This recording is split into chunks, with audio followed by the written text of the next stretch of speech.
Good afternoon, everybody. It's my very great pleasure to welcome you all to this session of the Middle East Peace and Security Forum at the American University of Kuwait.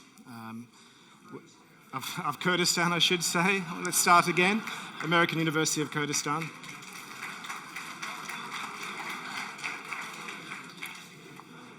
You can tell where I've been in recent weeks, can't you? It's my pleasure this afternoon to welcome His Excellency Prime Minister Masrour Barzani to the stage. Would you...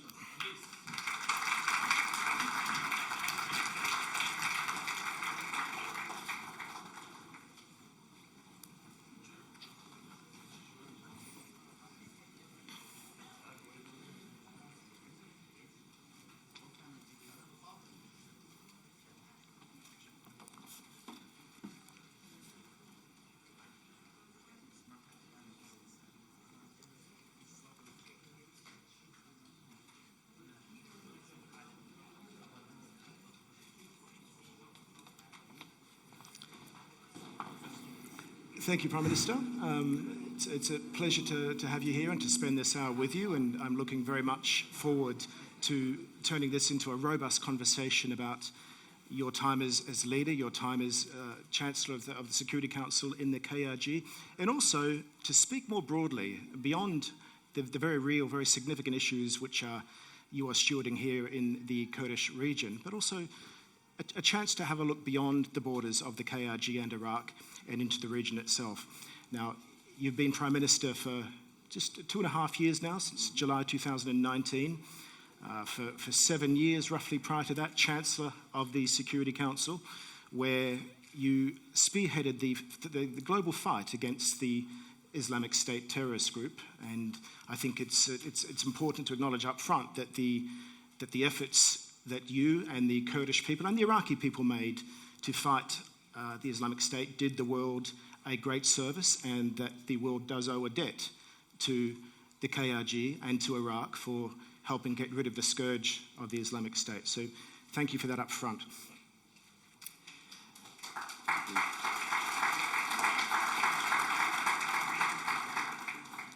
Now, as I said, I want this to be a robust conversation in which we talk about various arms of what you've achieved in your role so far. But let me take the start of this conversation further afield, to the forests of Belarus and Poland, where thousands of young Kurds are freezing in a forest in a faraway land. How did that come to happen, and what is being done to get them back? Well, thank you, Martin, for this opportunity. You're talking about an issue that is very important, and we are all very concerned. I'm personally very concerned about, first of all, the health and the well-being of these people who are stranded on the border between Belarus and Poland. Apparently, there are many people from different countries, some including from Kurdistan region.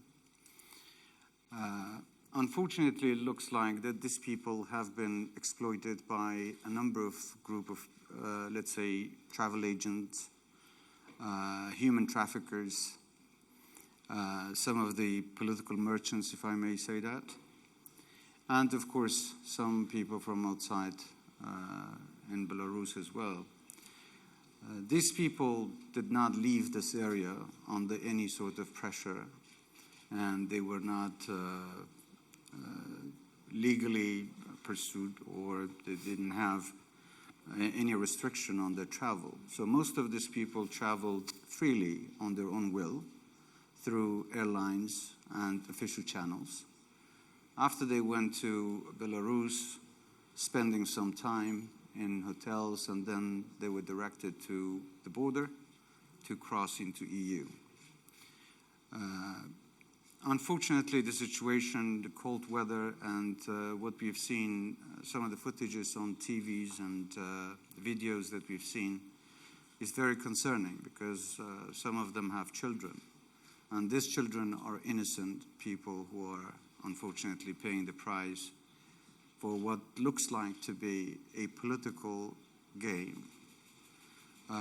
We are reaching out to all of our friends abroad, and also here we are dealing with Baghdad, to find a way for all of those who are willing to come back so that they can return. And until then, we are asking our partners in Europe to allow Red Cross to provide immediate aid to these people who are in much need. Now, whether or not these people can go into EU or not, I mean, that's something that obviously we will know as we follow the events there. But what's important for us to say is that unfortunately there has been a lot of misinformation about why they're there and why they went to that area. Like I said, most of them went on their free will. And if you look at Kurdistan, relatively speaking, to the rest of the region, is a very secure place. We are hosting about almost 1 million IDPs who are fleeing different parts of Iraq and the neighboring countries and coming to Kurdistan because they feel safe and secure here. So it doesn't make any sense to say that people are leaving here because of a security situation. But what they would say is that they're leaving in search of opportunity that isn't being provided for them. Let me get back to that point. And then some may say, okay, well, it's because of the economic situation. That may be true, but the bad economy is not the fault of the KRG. As you know, that over the years we've had our own issues with the federal government. Since 2020 and 2021, 12 months of the budget of the KRG has not been paid by the Iraqi government. COVID hit us very hard at the very beginning of this cabinet. And of course, the oil prices dropped. No budget, no trade, bad economy, but we still managed to survive. By the reforms that we started in the KRG, yes, we couldn't pay full salaries every month, but we did pay salaries every month. And there are job opportunities, in fact. Since the beginning of this cabinet until now, we have created about 112,000 jobs by reactivating some of the projects, some by private sector, some by public partnership, and some sponsored by the government itself. In fact, there are opportunities for other people to work. If you look, people have come all the way from Asia, from Bangladesh, from the Philippines. People have come from Lebanon, from Africa. They are coming here to work, from Turkey, from Iran, from other parts of Iraq. So why can they find jobs here, but some people cannot find the job? It depends on the nature of the jobs that these people want to have. So many of them who want to go to Europe are in search of a different opportunity. It's not the flee of desperation. They're going there, and I hope that the truth is told and the world knows that these people went there like every other immigrant that wants to travel and go and in search of different opportunities in different parts of the world. But if they want to return, they can always return here. And in fact, many of these people who have gone, they have spent thousands of dollars to travel agents and to some individuals. So if they could come up with thousands of dollars to pay for the trip, I'm sure if they wanted to work together, they could have created their own jobs here. As we've seen in many parts of Kurdistan, I've seen entrepreneurs in Suleymaniye, in Duhok, in Erbil, that have started their own small jobs, and the government has also been supportive to do that. Will you help those who want to get back in terms of repatriation flights, organizing logistics? We are working with the federal government. In fact, there has been efforts on the way to return those who want to come back. Okay. Now, you spoke about the lack of jobs available at the moment, potentially for some people who are looking for jobs in their domain. We're sitting in a learning institution now, which is obviously very special to you, and it is an institution in the KRG which is looking to create highly skilled graduates who fit in and add value to the Kurdish workforce. As part of that, the the reform program that you have pioneered in your time as Prime Minister has been comprehensive.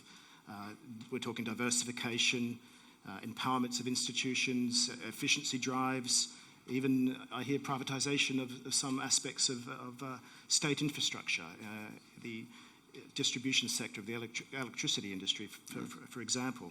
Also, you push very hard against corruption, which has remained a potent menace, not just here, but in other parts of Iraq and around the Middle East. All of these things that you've done, how have they started to cut through in your mind to people who are saying to me and saying to others that they are fleeing because there's nothing for them here? And can you convince them that within a generation or even shorter than that, this will be a land of opportunity, and that the world's best practiced reforms and initiatives that you're putting in place will cut through? Well, let me just clarify something. I'm not saying that here the situation and conditions are perfect. We still have problems. We still have economic problems. We still have security issues, and the challenges that we face collectively in this region doesn't exclude us. So we are a part of the overall region that are facing all these challenges altogether. But what we have done in the KRG in terms of reform has helped us survive in these very tough times. I just explained at the beginning how difficult the economic situation for Kurdistan was. And if it were not because of the reform, probably we would have collapsed. But that doesn't mean that we are where we want to be. We just made sure that we put everything back on the right track, and we are looking forward to have a better economy, with the creation of new jobs, with creation of new opportunities, with solving some of the outstanding issues with Baghdad, which we hope that we can achieve that. We hope that this will be a new opportunity for everybody here to work. I do believe that Kurdistan has a significant potential to be a much better place, a much safer place, in terms of economic prosperity, in terms of security, and in terms of political stability. For that, we need to work much closer together. In fact, many of the things that you mentioned about economy or about security may not be the problem per se, but the major problem that we are facing is political. And both economy and security are used as tools to increase political pressure on the KRG, both internal and externally. So in order to overcome these problems, we have to find a way how we can bring about a better political stability to the region. That will, in turn, help improve the economic conditions for these people. There have been opportunities for people that have been very successful here. The government is doing everything in its capacity to work towards a better life and living conditions for its citizens and population. But let's also not forget that we are hosting about 1 million IDPs, and the cost of that is on the shoulders of the KRG without any support from the federal government. The federal government, in fact, has the sovereign expenditures, some of which should be spent on these camps and these refugees and IDPs that are in Kurdistan, but that's not the case. So except for some NGOs, most of the responsibilities of taking care of these IDPs and refugees is the responsibility of the KRG. In order to help them return, the living conditions and the security of these people in their homes must improve, so that with their return, there will be a huge burden lifted from the shoulders of the KRG. You speak about the political impediments to get you out of what you aptly describe as this perfect storm of conditions which have brought the Kurdish economy to its knees over the last 18 months in particular. But central to the difficulties here are the ongoing issues you have with Baghdad vis-a-vis the budget allocation, which should be coming your way according to an understanding which was struck by Iyad Allawi, the former Prime Minister, many years ago, 17 years ago now. At the time, that was 17.5% of the Iraqi budget. It was never really got there, but in certain months and certain years, it got within range. Where are we now with the budget allocation, given that earlier this year you put out a statement praising Prime Minister Mustafa Kadhimi for a deal which had been struck to get that back in motion? Yes, well, we've been talking about this many times, and I've personally talked about this many occasions. KRG never received 17% of the Iraqi budget. Even at the time where it was told that KRG's received 17%, it was never the case. Then, if you look at the sequence of events, that 17%, based on a personal decision of a prime minister, was reduced to 13.6%. And even that was never the case. So KRG never received 13% of the Iraqi budget. And the reason for that, first of all, there is, most of Iraq's revenue is from the oil sale. About almost 1 million barrels of oil is used for local consumption and doesn't add up to the overall Iraqi budget. And that's about roughly 22% of the Iraqi budget. So forget that. The rest that is being exported and turned into revenue, about 48% of that was allocated for sovereign expenditures. And that was supposed to come, for instance, Peshmergas that are supposed to be a part of the overall Iraqi security apparatus, to pensions. And there are many areas that the KRG is eligible to receive the sovereign expenditures, but none of the sovereign expenditures actually ended up in Kurdistan. So we are talking about 52% of the 80% of the Iraqi overall budget, and KRG received 13% of that. If you calculate that, it will really be somewhere around less than 5%. So KRG has really been receiving about less than 5% of the Iraqi budget. And then, of course, there is the question of the 2021 budget. There is a law. There is a law that, according to that law, a certain amount is put aside to be paid to the KRG. We had a deal with the federal government. They have calculated all the revenues of the KRG, including the oil sale and the internal revenues. Adding that up, you come up with a number. And then there is the Kurdish share of the Iraqi budget. There is a difference. Yes. That difference needs to be paid by the federal government to the KRG. So when some say and accuse the KRG that KRG is not actually fulfilling its obligation, it's not true. Because we have already accepted to subtract whatever revenues we collect in Kurdistan from the overall budget, and the remaining part be paid to the KRG. And even that was not paid. They came up with just a number as 200 billion dinars, which is equivalent to $137 million, that was supposed to be paid to the KRG. That's in 2021. But in 2020, this wasn't the case, because back then they were paying $320 million to the KRG. 6 months of 2020 was never paid to the KRG. And even according to the Iraqi budget of 2021, 6 months have not been paid. So a total of 12 months of this budget was never paid to the KRG, which if you add all the numbers, it's about $3.1 billion. So with that, we are still facing some economic issues and some economic problems. And part of solving that is doing the best that you can to put the KRG on a sovereign economic footing, and therefore the efficiency drives and reforms are central to that. But in order for that to happen, building a strong, viable private sector is obviously essential. But there's risk, and one of the things that we've heard quite consistently at this conference in the last couple of days by several speakers is that perhaps the culture in the KRG is not entirely prepared for risk. And also, how do you build a new constituency that will inevitably ask for a much stronger say in how things are run? Well, first of all, individuals have responsibilities as much as the government does. It's a shared responsibility to run the government. The government is there to serve people, and people are there to play their part.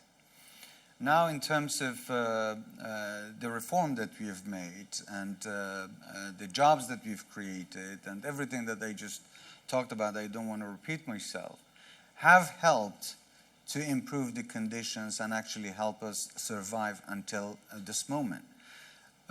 One of the factors that was very helpful, you mentioned, is the private sector.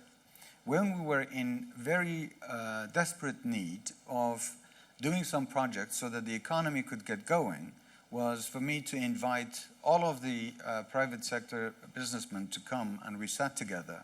I told them and I expected them to play their part and do their projects. That helped run the economy at a very critical time. So it really brought many people back to jobs, if you will. Now, in terms of people to have a say, of course, people are the ultimate decision makers of any country. They either decide on who to become and the government and to rule in elections, and they can basically influence decisions of the policymakers. But they have a responsibility to play, and the biggest responsibility for them is to love their country, to protect their country, and to work to improve their country. The government alone cannot do that. If I just give you an example, that this government is only almost about more than 85% of its budget, it's going to the salaries. It's going to the salaries of people who are on the government payroll.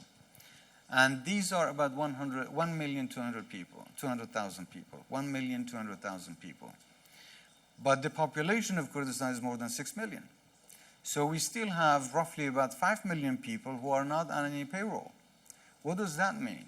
Is government responsible for the lives and the living conditions of those, or only the ones that are taking the salary? So that's a very important question to ask. The government is responsible to provide for the health system, education, basic services, electricity, water, and you name it, for all of its citizens, whether it's a government employee or on a government payroll or not. And when I'm saying that we have about 1,200,000 people who take salaries, they're not all employees, but including pensions. In Baghdad, they have made a separation. Only those that are directly working for the government are considered to be employees. But the other ones are taking their pension and salaries from the sovereign expenditures. That never came to Kurdistan. So the number we are giving is the collective number of everybody that actually is paid by the government. So in that case, we must feel responsible that how we can improve the overall economic conditions of Kurdistan. We cannot do that with the very little percentage left for the services to all. So Kurdistan cannot continue or expect to improve if it only pays whatever revenues it has to the salaries. That's one problem that we have faced. The other problem is the collective debts that accumulated over the years on the KRG for a number of reasons.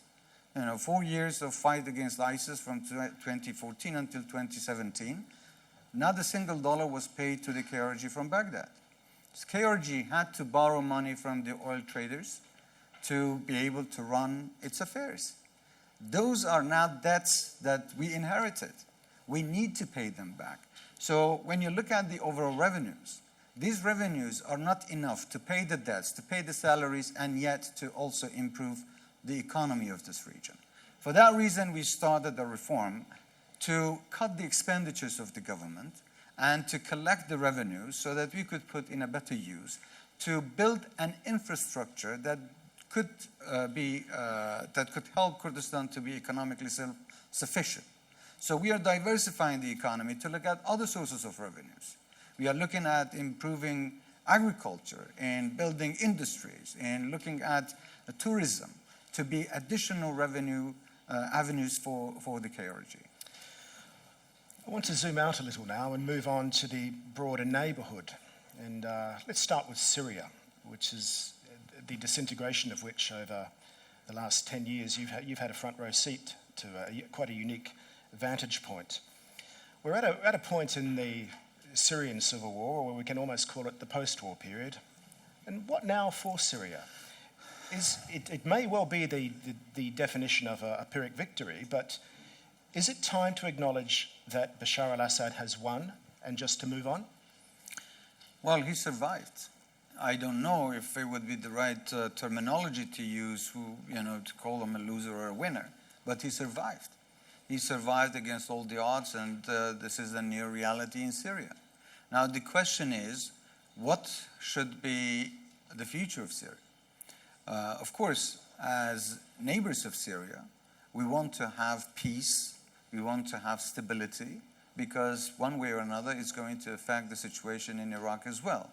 We are concerned about the Kurdish population in northern Syria as well, and we are trying everything we possibly can to reduce tensions and to make sure that there will be a comprehensive solution for all of Syria, not just that part. But as you know, there are many actors and players. It's not just the Syrians, but there are Syrians, regional powers, foreign powers. There are many, including the United States, Russia, Turkey, Iran. All of them are in Syria. So to have a sustainable solution in Syria, these countries should also come to some sort of agreement but what we wish is that it will not be on the expense of the rights of any community in Syria. We want to see peace restored in Syria, and the stability is back for the region. The 200,000 or so Syrian Kurds who came to the KRG during the last Turkish incursion into the northeast in October 2019, have they mostly stayed or have they returned? They are mostly here.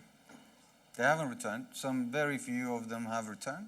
But the reason why they are not returning is not because of ISIS. They may have fled because of ISIS, but the reason why they are not returning is not because of ISIS. It's because of the current system in place that are affiliated with PKK, and because of the oppressive policies of the system in place, and because of the uncertainty about the future of this country. A lot of these people are very skeptical about what could happen next. They don't know if the United States is going to stay there or not. They don't know if this part of Syria is going to be sandwiched between the pressure from the south and the pressure from the north. So they just don't know what they should go back to. And that's one of the main reasons why they're not returning until now. If the opportunity presented itself, would you join the rapprochement with Damascus and travel to see Bashar al-Assad or invite him to Erbil? Well, we always prefer peaceful dialogue with all of the regional powers and countries. We've never had any personal problem with any of the leaders in the region. So if the opportunity to promote peace and stability, we would always endorse those opportunities. Turning to the east now, to Iran, later this month we have a crucial round of talks on the JCPOA. It's clear in recent weeks that the American rhetoric is starting to become a little bit unsettled. They're not sure if this deal is going to materialize at all. What are the stakes here? What happens if this deal falls over? What are the stakes for the region and beyond? Well, that's an important question because the JCPOA is between Iran, Europe, and the United States, mainly the Western powers versus Iran. But when it comes to the regional countries, the situation goes beyond JCPOA. We are talking about the stability of the region that doesn't only focus on a nuclear deal with Iran. Iran is an important player in the region. And of course, having any sort of peaceful solution that would promote peace and the rules of engagement can be limited to non-interfering in the neighboring countries, of course, that would be the ideal solution for the region, because this region is not suffering from a nuclear, let's say, proliferation or competition. In fact, it is suffering from the interferences and the competition on the ground in each other's affairs. So in order for the region to feel safer, the region, in my view, and from the talks that we've had with many of the regional leaders, is that we need to have a better system and better relations on the basis of mutual respect and non-interference. And what does happen if this deal falls over? Where do we go from there? Well, I don't want to make any comments based on assumptions.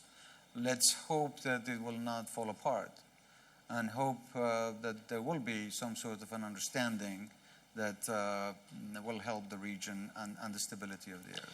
When looking elsewhere in the Middle East, you're committed to outreach to Arab states, to the Gulf monarchies and beyond. You're obviously starting from a handicap in that you are dealt with as a subnational actor, not as a sovereign state at this point.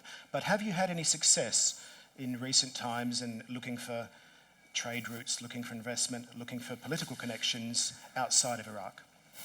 Yes, definitely. Of course, I mean, we are interested in improving our situation in every aspect.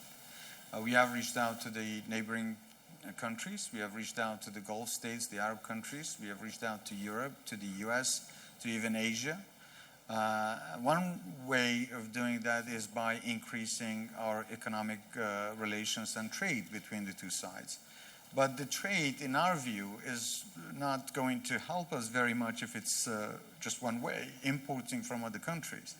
What I am interested in this cabinet is to increase the production of Kurdistan so that we could, in fact, have a balanced trade between Kurdistan and outside.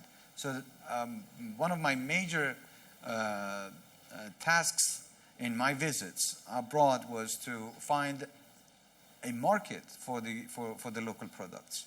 And for that, we have to increase the opportunities and increase the local production in Kurdistan so that when we have more than we can consume, then we can export it outside. Of course, the best and the most ideal way would be to send most of these products to other parts of Iraq. And for that, we've had numerous talks with relevant ministries to strengthen that bond between Kurdistan and the rest of the federal Iraq. But if we, let's say, have even more, then obviously we have been looking at other markets.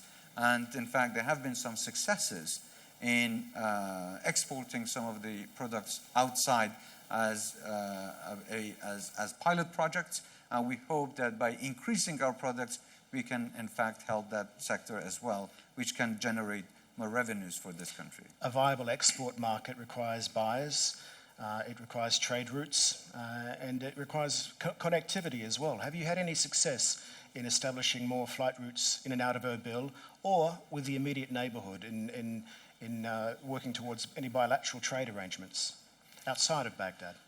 Yeah, what kind of, you mean flights, direct flights? I mean, trade requires connectivity to start with. Well, let's start with flight routes and also any agreements in the offering in the Gulf or elsewhere. Well, we have succeeded in securing some agreements with some countries to increase trade between the two sides. On the other hand, as a supporting factor for that, we have encouraged many of these countries to come and invest in Kurdistan, so that with their investment we could have joint benefits and with increasing more production here with either joint ventures or direct investments, so that we can increase these productions so that again we can export it to other countries. We have a very attractive investment law that we have amended some of those laws, in fact, to make them more attractive. And we are working on that sector. So we are trying to do our best to increase and to bring more foreign investments in Kurdistan. Speaking of the region, during the last Baghdad government, there was a serious attempt to reintegrate Iraq with the Arab world in the post-ISIS era, the post-Saddam era, the post-Civil War. How important was that? And also, concurrently, there was an attempt in the last 7 to 8 months to turn Iraq into a broker between Iran and Saudi Arabia in fixing what many would say is an ancient schism, what others would say is a more politically driven schism of modern history. But Iraq hosted a series of talks between both rivals, and how important is that as well? The short answer is it's important. We are supportive.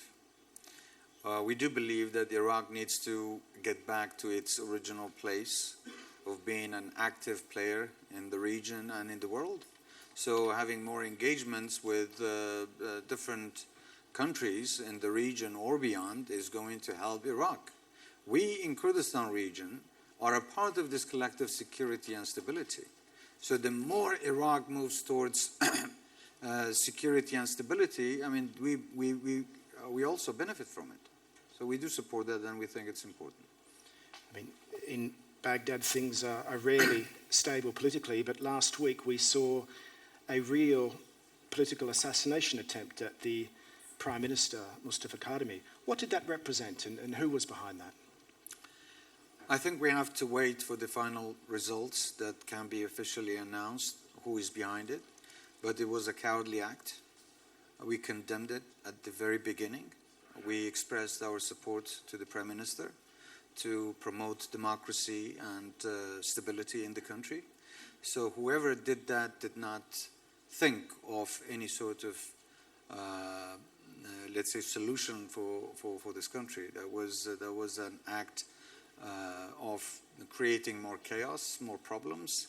And I don't think that anybody who is a friend of Iraq or cares for Iraq would be involved in such acts. Moving now to another neighbour, Turkey, a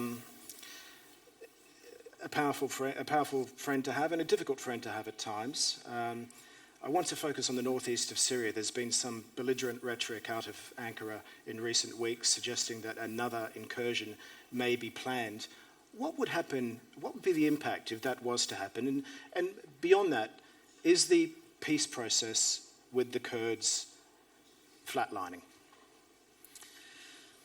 Well, we are talking about Syria and Turkey now. We don't support any sort of military buildup or any sort of additional incursion or invasions in any part of this region. But there has to be ways to engage and reach a peaceful solution between all the actors and all these tensions that exist, not only between Syria and Turkey or that part of Syria and Turkey, but also in the region as a whole. So we do support very concrete and constructive dialogues between all the sides. Ignoring problems will never bring peace and solutions. Problems have to be addressed and accepted as problems. Then there would be opportunities to look for solutions and ways to get out of it. But ignoring problems will continue to be problematic. So as for the Kurdish talks with Turkey, we've had a number of discussions with the Turkish officials. They've always told us that they don't have problems with the Kurds. They have problems with PKK. So they simply make a distinction between PKK and the Kurds. They're saying that they're willing to address the Kurdish issues and solve many of the outstanding issues, but they are not willing to do that with PKK. So to get back to Syria, I think one way to help the situation would be to break away from PKK. For the administration in northern Syria, in Rojava, in Kurdistan of Syria, must break away from PKK to lessen the sensitivities that the Turks have towards PKK. And in fact, that is going to also help the other Kurds, because as you know, not everybody in Syria is affiliated with PKK, not all of the Kurds. In fact, a minority of them are affiliated with them, but the majority are not, including the 200,000 refugees that now are in Kurdistan. They're not going back because they don't accept this sort of ideology. The best way for them would be to start a Kurdish dialogue, to reach an agreement and to break away from PKK. And that would definitely, I believe, reduce the sensitivities and the tensions with the Turks as well. You think that is viable in Rojava for the administration itself to break away from the PKK, which has played such a significant role, not just during the fight against ISIS, but beyond that, in building capacity in the northeast? Why is it not? Some may argue, and many do, that it's a distinction without a difference to say that the administration itself is separate from the PKK. So here's the irony. I mean, if they don't want to break away from PKK or believe that there is no way to do that, then of course they will be facing the consequences that unfortunately not many can help. But if they won't help,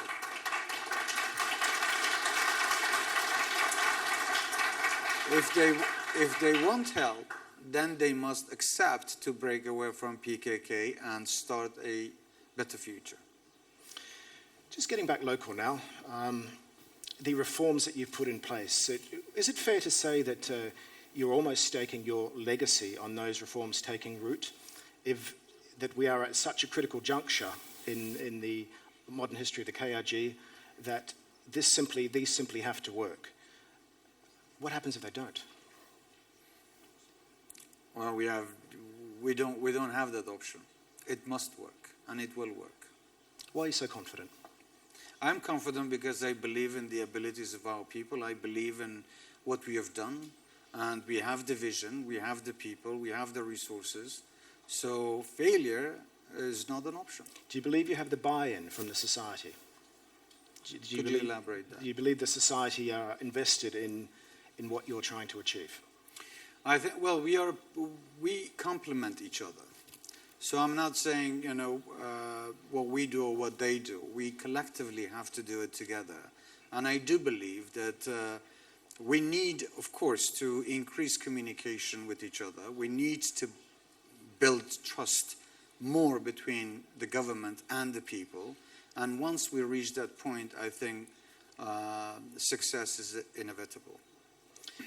Just getting back to the relationship with Baghdad, which remains fraught and is likely to remain fraught for many of the issues that we've discussed, what sort of model, ideally, would you have for governance in the KRG? I've heard you in the past talk about confederation.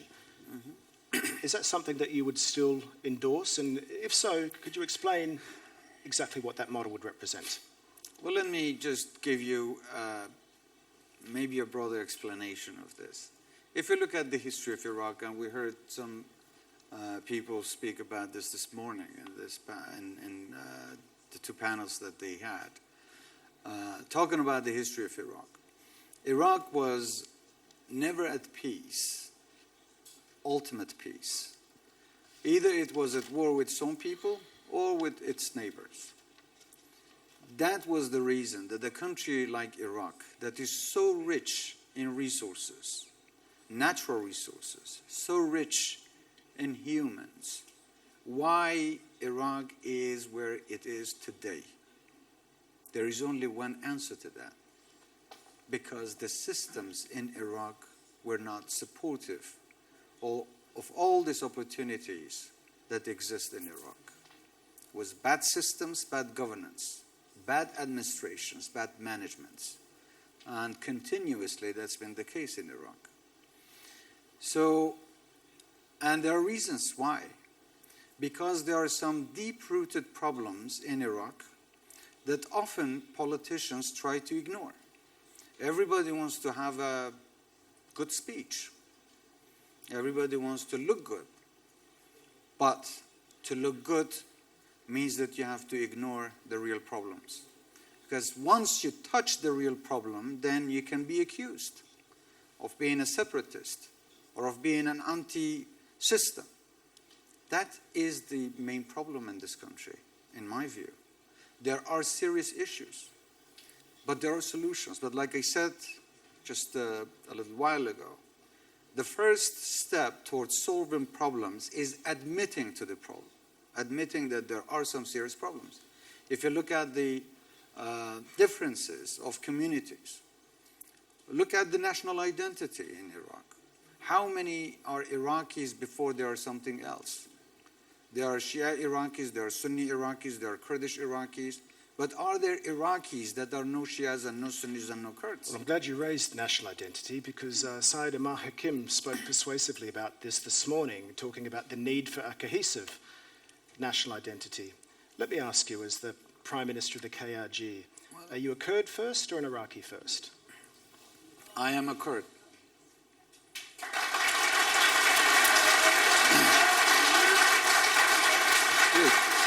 I didn't finish.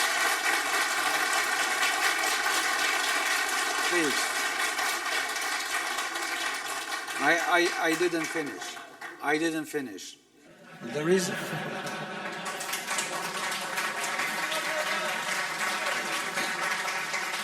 Look, when we're talking about systems, it doesn't mean that we cannot live together. Of course, I'm a Kurd. Iraq is an identity, is borders on a map, and that's supposed to be a country, and it's a fabricated state, whether we like it or not. It was drawn to be a country. It was not based on the differences of nationalism or geography. It was a fabricated state that was built about almost 100 years ago. Now we live in Iraq. Yes, I am officially an Iraqi, but of course, I am a Kurd that was forced to live in Iraq. So, please. But what does that mean?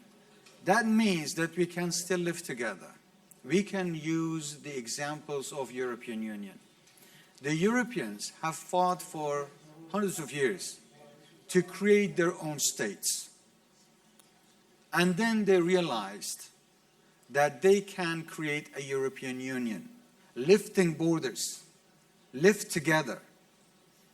There was, if there is an engineer in Germany or an engineer in France, could have more in common than a physician and an engineer in the same country. That mentality must also be accepted in the Middle East, especially in the areas that the Kurds live. Now, we have a country, we have a land, we have a territory that's called Kurdistan, and it's divided in history at least twice. But how can we live together with the rest of Arabs and Turks and Persians? We are living in this region. Nobody of us is going anywhere. So what would be the system that we can be helpful to each other, complement each other, rather than seeing as threat to each other? That, once again, brings me back to what I said. It's the system. The system has to be changed so that we could all feel comfortable and all of our needs can be accommodated. We don't have to follow the steps of Europeans to go into war, to create borders, and then to lift borders. We could just jump into the final step and lift the borders and all live together. But that mentality cannot be enforced if only Kurds feel that way. The Arabs have to feel that way. Turks have to feel that way. Iranians have to feel that way. But if they insist that it's my right to have my own identity, to have my own territories, my own independence, and then deny you the same right that they take it for granted for them, of course, that's not fair, it's not just, and it will not bring sustainable solutions and peace to the region. These are some of the issues that we have to address and be brave enough to address it. Many people try to avoid these questions because it's not politically correct. But that is the problem. We don't have to be politically correct. We have to be correct. We have to do the things right. And that is to look at the system that is acceptable. Let's say if you're talking about Iraq, it has to be acceptable by the Shia communities. It has to be acceptable by the Sunnis. It has to be acceptable by the Kurds. Do we have anything in common? Absolutely. There is a lot that we have in common. So let's look, instead of looking at the differences, let's look at the commonalities that we all share. And let's build on that and give each other guarantees that the atrocities of the past will never be repeated. We are victims of our past. And everybody is afraid of what could happen in the future if there are no guarantees that one community or one society or one group, one regime cannot abuse the power that they possess against the other. That can only be done by a system, not just by ink on the paper. We have had the Constitution. The Constitution could not prevent the abuse of power by a prime minister to use force against Kurdistan. who held the Prime Minister accountable? No one, because the mechanism couldn't stop that. We need a mechanism that can stop that. So we started, we tried monarchy. We tried or lived through dictatorship. We lived through autonomy. We lived through federalism. If none of that worked, why can't we try something else? We definitely can try something else, and that something else could be unique to Iraq. It doesn't have to be a system that we can duplicate from somewhere else. It can be something unique to us. A confederation? It could be confederation. It could be confederation. We could talk to each other. We could accept, but that has to be on the basis of understanding and accepting each other. Throughout the fight against the ISIS terror group, the US remained a bedrock ally. But over the last year, or perhaps a bit longer, I've sensed in some of our conversations, but also some of your public statements, that your satisfaction with Washington has started to dip. Do you see Washington under this administration as a bedrock ally? And are you looking elsewhere for countries to strategically partner with? I'm talking here not just about the neighborhood, but what say you to the rise of China and its interest in the KRG? Well, I can't speak on behalf of the United States. They are very smart people, and they can decide what's best for their country. But as allies, as friends that we have been through so much, we appreciate the support that they have given to us since toppling Saddam's regime, and then helping us during the war against ISIS. So we appreciate the support that both the US and the coalition and all of our friends have given to us. So leave that aside. But in terms of the US policy in the region, of course we have our own way of analyzing things. I must say that the situation in Iraq is not the creation of the Iraqis itself. So it's not the Iraqis themselves that have created the situation. There was a lot of external influences that shaped the events and today's Iraq. So today to say that, okay, well, we take our hands off and leave it to you. After what? Iraq still needs help. And that help must come from Iraq's friends. Those friends could be anyone.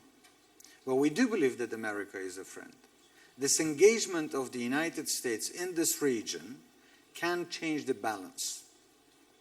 We think that America needs to still stay engaged until Iraqis are strong enough to make up their own mind and make their own decisions. Does the United States... Any gap left by the Americans will be filled by non-Iraqis. It's not going to be filled by the Iraqis. Does the United States remain a friend you can depend on? Why don't you ask them? I hope that. I can say your one lived thing. experience, I can say sir. one thing. I can say that we are the friends that all of our friends can depend on and can count on us. So I hope that could be true with them as well. But definitely, we think Americans are friends. Now you mentioned something that I would like to elaborate on. You mentioned China and other powers. And I heard the panelist earlier talking about American shift of focus and competing with China at maybe a different level. Of course, that's an American decision. They know what their priorities are. What would be the best for the United States? That's their decision. But some of the decisions they make can unfortunately affect us because, like I said, they have been actors.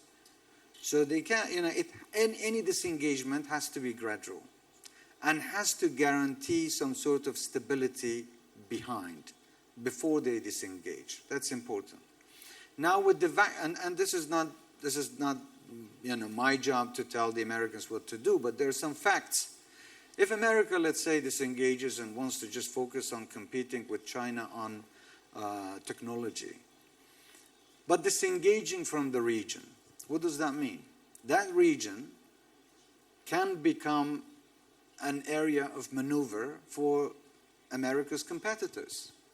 So the question is that what the Americans want? If that's what their policy is, then I have nothing to say. But if they still want to be influential, they cannot just take their hands off someplace and focus on some other area, thinking that that will bring them more success. So I do believe that there are parallel policies that need to be followed. We think that, as friends, all of our friends can stay with us, but the rules of engagement can change. Those rules can be the rules of support, can be the rules of construction, providing economic aid, consulting, and training, and also help in terms of capacity building. There could be many, many different ways of helping Iraq. We spoke earlier about what I would characterize as existential political issues vis-a-vis your accommodations or lack thereof with Baghdad, and perhaps a lack of buy-in to a system which is essential to hold this country together. But I wanted to talk about other existential issues, and they are natural issues. Climate change. We've just seen the end of a summit in which small states and large states were supposed to combine and share interests and work towards climate goals. I think the outcomes there were equivocal. But in your neighbourhood, you're dealing with significant desertification, as President Barham Saleh said this morning, and also water scarcity, which we're coming off the worst drought in 100 years in eastern Syria, and I imagine the situation is very similar here. What can you possibly do to secure essential water supplies, especially given that two of your rivers, or one of them I should say, runs through Turkey and Syria itself? There are things that we can do, and there are things that only God can do. We cannot make rain fall on us if the God doesn't want it. So that's different. But with the scarcity of water, and with droughts and no dry seasons like we've had last year and this year, this is going to pose significant environmental challenges to Iraq and the region as a whole. And this climate change is global. It's not just in Iraq. It's global.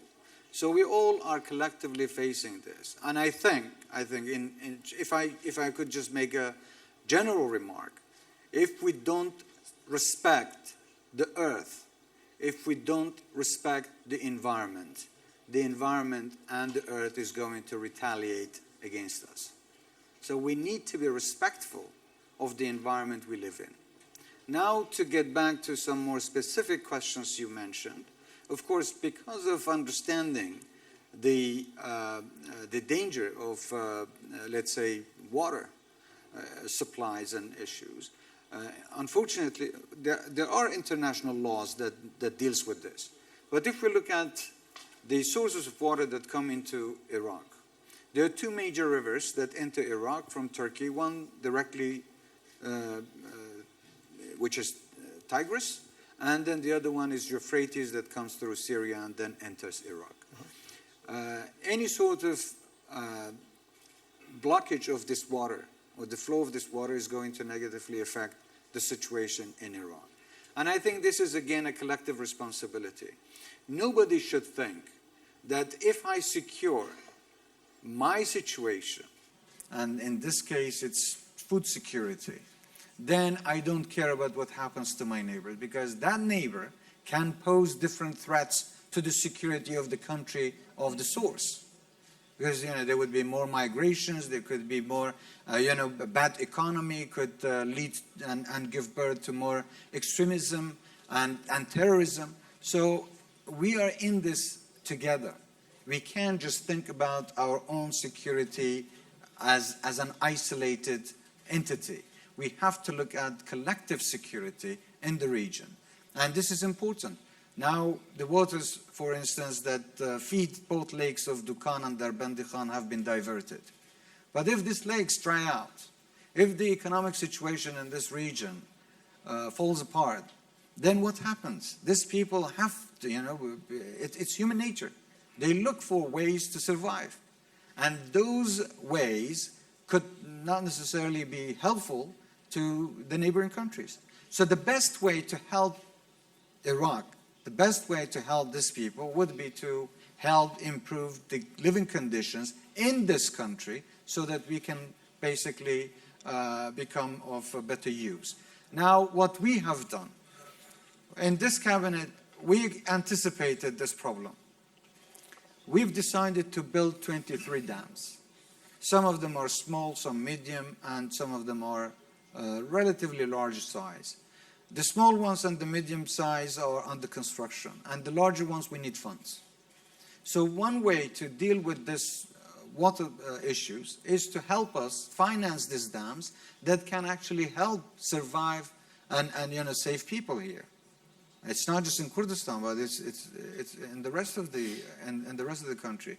We think that by holding water reservoirs and holding water and creating these dams, it not can only help people survive, but it also can contribute to the climate change, to let's say agriculture.